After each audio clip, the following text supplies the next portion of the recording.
only two things are infinite: the universe and the human stupidity. And I'm not sure of the first. That's a famous quote from Albert Einstein.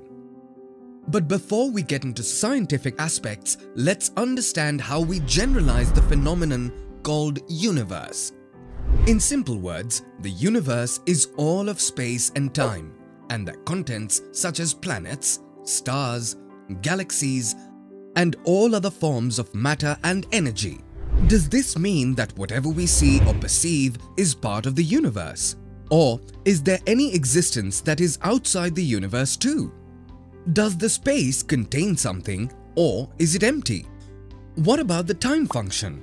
Is it linear or cyclical?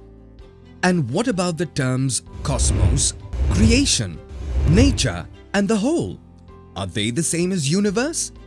Well, the answers to such questions may not be clear. However, certain indications essentially from 2 points of view may be considered. 1. The view of the scientist.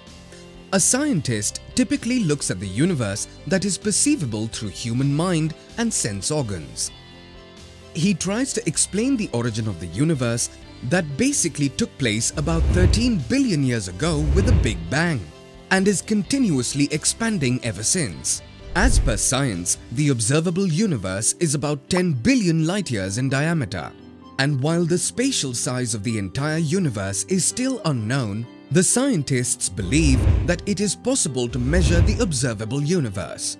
Even so, more than 95% of the observable universe is called dark matter or dark energy, whose character is absolutely unknown. In spite of all the advances made in numerous directions, the scientists still have no answer to the essential questions raised on life, death, cosmic energies, consciousness, or the basic building block of the universe. Moreover, the scientists work on a disputable assumption that time is linear. 2. The view of the spiritualist. A spiritualist is perhaps more logical in his reasoning.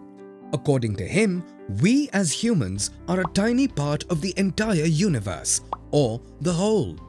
Therefore, there is no way that the definition of the whole can be known to us humans, as we are only a subset of a larger picture. Just like a drop in the ocean can never know the ocean itself. So does it mean that we are destined to live and die in ignorance? No, not really. A spiritualist tells us that if a drop in the ocean attains consciousness and experiences its own nature, then in a way it has tasted the ocean. This practically means that if we thoroughly understand and experience our mind and body, we may be able to taste the universe. Indian philosophy and spiritual understanding have a lot to say about universe and universal phenomena. Let's get a taste of it by considering the following. 1. As per Isha Upanishad, the nature of this universe is in its wholeness. If you subtract whole from the whole remains. And if you add whole to the whole, it is still the whole. 2. As per Gita, the essence of the universe can be broken into two elements: the knower, which means consciousness, and the known, which means the material.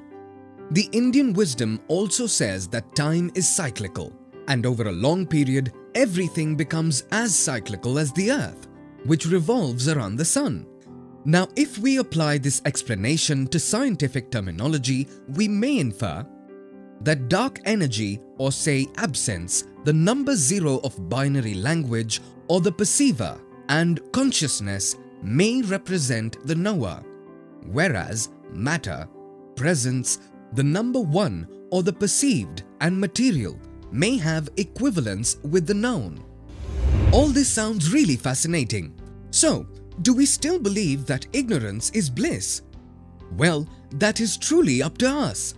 If we choose to remain ignorant and not experience life, the universe is under no obligation to make sense to us.